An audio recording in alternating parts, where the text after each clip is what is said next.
आप सभी का बहुत स्वागत है नेशनल खबर पे। मैं हूं आपके साथ प्रज्ञा झा। पिछली बार जब हमने बात की थी किडनी के ऊपर, तो उसमें किडनी फेल क्यों होता है, किस तरीके से होता है, क्या क्या प्रॉब्लम्स फेस करनी पड़ती है एक किडनी फेलियर पेशेंट को, इन सारी चीज़ों के बारे में हमने जो है बात की थी। और हमारे साथ उस वक्त में डॉक्टर पुरु धवन जी जुड़े हुए थे, जो कि एक किडनी एक्सपर्ट है। तो आज भी हमारी टीम जो है यहाँ गुरुग्राम पहुंची हुई है, प्रयास के साई संजीवनी हॉस्पिटल में पहुंचे हुए हैं और अभी हमारे साथ फिलहाल मौजूद हैं डॉक्टर पुरु धवन जी। तो बहुत बहुत स्वागत है सर आपका। Thank you. मेरा सवाल आपसे यही है, पिछली बार जैसे मैंने आपसे पूछा था कि किडनी फेल क्यों होती है, किस तरीके से होती है, क्या क्या प्रॉब्लम्स फेस करनी पड़ती है, तो एक सवाल मेरा ये भी था कि डाइट क्या होनी चाहिए जिस पेशेंट की किडनी फेल हो जाती है। देखिए, जो डाइट होती है वो किडनी फेलियर पेशेंट की ट्रीटमेंट 50% पार्ट को प्ले करती है। खाने से हम बॉडी के अंदर बहुत कुछ कंट्रोल कर सकते हैं, चाहे वो क्रिएटिनिन हो, चाहे वो यूरिया हो, चाहे वो पोटेशियम हो, काफ़ी चीज़ें कंट्रोल की जा सकती हैं। तो अगर हम किडनी फेलियर पेशेंट के बारे में डाइट के बारे में बात करें, तो पहली चीज़ जो हम एडवाइस करते हैं किसी भी किडनी फेलियर पेशेंट को, कि आपने किसी भी टाइप का जो नॉन वेज है वो छोड़ देना है, क्योंकि क्रिएटिनिन जो है आपकी मसल्स में बनने वाला वेस्ट प्रोडक्ट है, वो एक प्रोटीन है। तो अगर हम ज़्यादा प्रोटीन का इंटेक करते हैं तो ज़्यादा क्रिएटिनिन बॉडी में बनेगा। अगर मान लो आपने चिकन खाया, मटन खाई, फिश खाई, तो क्या होगा कि ज़्यादा प्रोटीन गया बॉडी में और ज़्यादा क्रिएटिनिन की फॉर्मेशन होगी, जो कि रिपोर्टों में भी नज़र आएगी। तो पहली चीज़ कि आपने किसी भी टाइप का जो नॉन वेज है वो बंद कर देना होता है।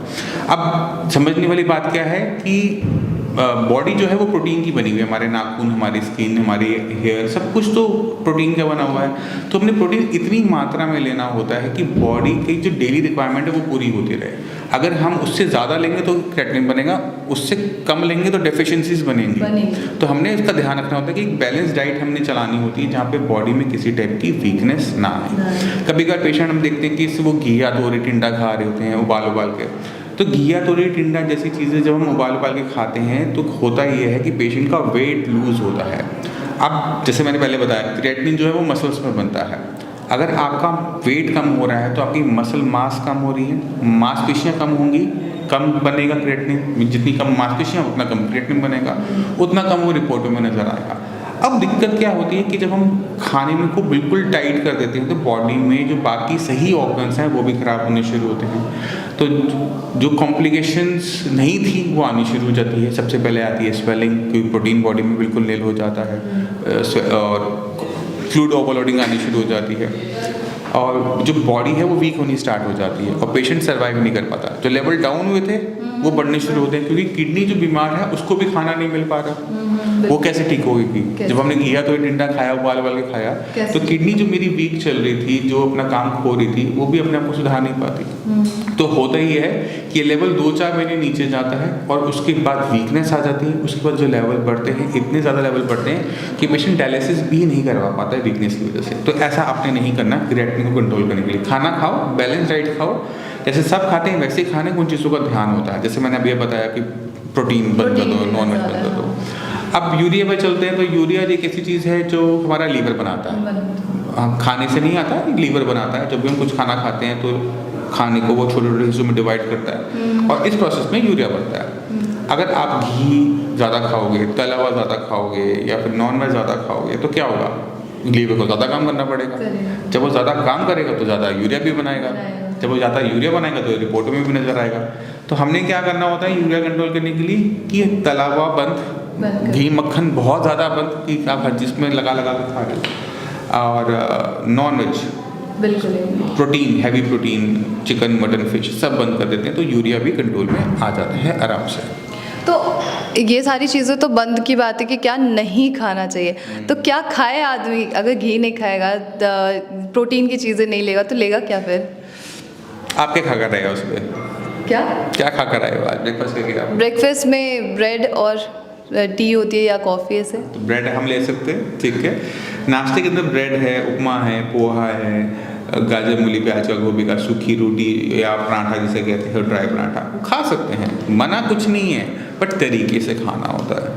आप पूड़ियाँ मैं आपको मना करूँगा, भटूरे मना करूँगा, मगर चपाती, राइस, पोहा, इडली, डोसा सब खाया जा सकता है। तो किडनी को ठीक करने के लिए बेसिकली कहा जाता है कि वाटर ज़्यादा जो है, कभी कहते हैं कि वाटर कम पीना चाहिए क्योंकि किडनी को ज़्यादा काम करना पड़ेगा, कभी कहते हैं कि वाटर ज़्यादा पीना चाहिए। तो ये क्या चीज़? अगर एक किडनी पेशेंट को मैं पानी कम देता हूँ तो उसका यूरिन कम बनेगा, ज़्यादा बनेगा? कम बनेगा। यूरिन कम बन रहा है, बहुत कम बन रहा है, तो उसका क्रेटिनिन कम बाहर निकलेगा, ज़्यादा बाहर निकलेगा? ज़्यादा कम निकलेगा। अच्छा, sorry। यूरिन कम आया तो क्रेटिनिन भी कम निकला, तो होगा कि लेवल्स बढ़ जाएंगे। अगर मैं किडनी फेलियर पेशेंट को पानी ज़्यादा दूंगा कि क्रेटिनिन निकालना है तो क्या होगा? पानी भर जाएगा बॉडी में और उसको अलग कॉम्प्लिकेशन होगी। तो एक तरफ कुआं है, एक तरफ खाई है। अब आपको बीच में से जाना है। अगर पानी कम लोगे तो किडनी खराब होती है और स्पीड से, ज़्यादा पानी लोगे तो फ्लूइड लंग्स में पानी बनने की शिकायत, पैरों में बनने की शिकायत देखने को मिलेगी। तो आपने क्या करना होता है किडनी पेशेंट ने कि अपनी बॉडी में जो सेंसर भगवान ने दे रखे हैं ना, उनको सुनना है, उनको समझना है। गला सूख रहा है, होंठ सूख रहे हैं, मतलब शरीर में पानी की कमी है। आपने एक टाइम में 1 कप पानी पी लेना है। अच्छा। अब हम क्या करते हैं कि हम थोड़ा थोड़ा पानी पीते हैं, तो हम एक लंबे ड्यूरेशन में पिया, मतलब 1 लीटर पानी एक साथ नहीं पिया, मैंने उसको 1 घंटे में पिया। 1 घंटे के अंदर बीच में हमें यूरिन आ जाता है तो पानी बाहर निकल जाता है। ये कुछ ऐसा है जैसे दिल्ली मेट्रो में अगर मैं भीड़ को कहूँगा घुसो तो कोई नहीं घुस पाता, सब टकराते रहते हैं। बट अगर सब लाइन से घुस रहे होते हैं, सब स्पीड से होते हैं। तो जब आप 100 ml पानी लेते हो और उसे रिपीटिशन में रखते हो तो वो कुछ लाइन में हमने वाटर एक इंटरवल में डाला तो वो साथ साथ निकलता भी रहता है, तो स्वेलिंग नहीं आती, कुछ नहीं होता, बॉडी में पानी की कमी भी नहीं होती और क्लीनिंग होती रहती है। एक किडनी पेशेंट को जिसका किडनी फेलियर हो चुका है या हो रहा है, जैसे भी है, तो उसे कितनी मात्रा में प्रोटीन का सेवन करना चाहिए? जैसे आपने कहा नहीं करना, प्रोटीन तोल के नहीं लेना चाहिए। किडनी फेलियर पेशेंट को जो प्रोटीन है उसको भी बहुत ज़्यादा नाप तोल के लेने की ज़रूरत नहीं होती। आपको अपनी रिपोर्टों को देखना होता है। आपकी रिपोर्टों में एक सेक्शन होता है जहाँ पर टोटल प्रोटीन लिखा हुआ है। अगर आपकी रिपोर्ट के अंदर टोटल प्रोटीन ठीक ठाक आ रहा है, नॉर्मल लिमिट्स में आ रहा है, तो आप प्रोटीन की मात्रा को कम कर सकते हो। कम करने का मतलब ये है कि आज दिन में अगर आपने 1 कटोरी दाल ले ली है, 1 कप दूध ले लिया, ये सफिशेंट है आपके लिए, क्योंकि डेली बेसिस पे जो है वो पूरा कर देगी। अगर आपकी रिपोर्टों के अंदर टोटल प्रोटीन ज़रूरत से कम आ रहा है तो आपको मात्रा बढ़ानी पड़ती है। आपको एग्स भी लेने पड़ते हैं, आपको पाउडर भी लेने पड़ते हैं, क्योंकि आपकी बॉडी में डेफिशिएंसी है, कमी है। अगर उसे पूरा नहीं करेंगे तो स्वेलिंग वेलिंग जैसी दिक्कतें बढ़ जाएंगी, तो हमने वहाँ पर देना है। और अगर आपकी रिपोर्ट में टोटल प्रोटीन ज़्यादा दिख रहा है तो हम खाने पूरा बंद कर देंगे, पूरा बंद कर देंगे। तो डिपेंड करता है वो रिपोर्टों के ऊपर। तो इससे कोई साइड इफेक्ट, मतलब प्रोटीन कम होने से शरीर में? अगर बॉडी में टोटल प्रोटीन कम है तो सबसे पहली दिक्कत जो आपको देखने को मिलेगी वो है बॉडी में स्वेलिंग आना, क्योंकि ये जो प्रोटीन कम हुआ वो कहाँ से कम हुआ है? वो हमारे ब्लड से कम हुआ है। अब ब्लड में जो गाढ़ापन है वो क्या चीज़ देती है? वो प्रोटीन देता है, वो कोलेस्ट्रॉल देता है। अगर प्रोटीन निकल जाता है ब्लड में या कम हो जाता है तो खून थोड़ा पतला हो जाता है और हमारी जो आर्टरीज हैं, वेन हैं, उस ब्लड को होल्ड नहीं कर पाती, तो जो उसमें फ्लूइड होता है वो निकल कर हमारी एक्स्ट्रा सेलुलर स्पेस यानी पैरों के आसपास भरना शुरू हो जाता है। अब जब लेटेगा पेशेंट तो पैरों में जो पानी था वो फेफड़ों में भरना शुरू होता है और उसको घुटन और सांस लेने में दिक्कत महसूस होती है, तो कॉम्प्लिकेशंस बढ़नी शुरू हो जाती है। आपने मतलब प्रोटीन से तो काफ़ी सारी चीज़ें बनती हैं, नेल्स, हेयर्स एंड सब कुछ शाइनिंग होती है, तो ये भी तो, इनमें भी तो प्रॉब्लम्स आती होंगी कि बाल झड़ रहे हैं या कुछ और चीज़ें? अगर बॉडी में प्रोटीन की कमी हो रही है तो ये तो कॉस्मेटिक पार्ट है।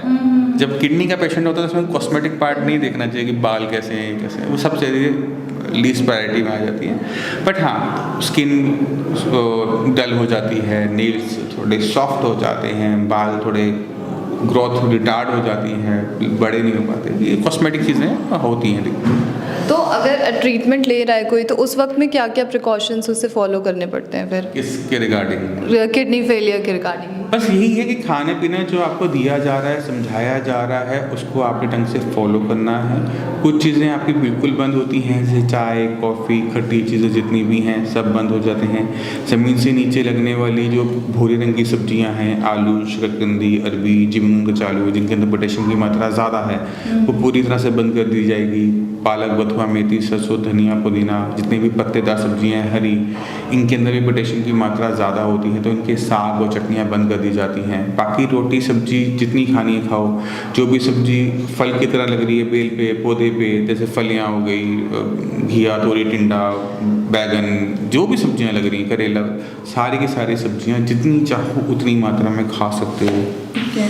मेरा एक आखिरी सवाल आपसे ये रहेगा, जैसे आपने बोला था क्रिएटिनिन, जो वर्ड बोला था मुझे भी नहीं समझ आया और शायद कुछ लोगों को जो दर्शक होंगे उन्हें भी नहीं समझ में आएगा, तो क्या चीज़ होती है क्रिएटिनिन? तो क्रिएटिनिन जो होता है ये हर किसी की बॉडी में बनने वाला वेस्ट मटेरियल है जो कि हमारी मसल्स में बनता है। अब ये मेरी बॉडी में भी बनता है और एक किडनी फेलियर पेशेंट की बॉडी में भी उतनी ही मात्रा में डेली बेसिस पे बनता है। अब ये जो क्रिएटिनिन है हम इसको निकालने का काम हमारी बॉडी में कहाँ होता है? किडनी का। अगर अब किसी तरह से किडनी को नुकसान हो जाता है तो डेली बनने वाला क्रिएटिनिन डेली बाहर नहीं जा पाता, पूरी मात्रा में बाहर नहीं जा पाता। तो होता ही है कि क्रिएटिनिन बन तो रहा है बट वो निकल नहीं पा रहा, तो इसकी वजह से वो ब्लड में इकट्ठा होना शुरू हो जाता है। तो हम क्या करते हैं, हम क्रिएटिनिन को देखते हैं कि क्रिएटिनिन इकट्ठा हो रहा है तो ये किसका काम था? ये किडनी का काम था कि किडनी ने साफ बना था। तो हम क्रिएटिनिन की बढ़ती हुई मात्रा देख के किडनी की कितना अच्छा काम करी कितना खराब काम करी है उसका आइडिया लगा लेते हैं। तो क्रिएटिनिन एक ऐसा पैरामीटर है जो हमें बताता है कि किडनी हमारा कितना अच्छा काम कर रही है कितना नहीं करी। इसी तरह से यूरिया, अच्छा, दोनों का काम सेम है। Thank you so much doctor साहब।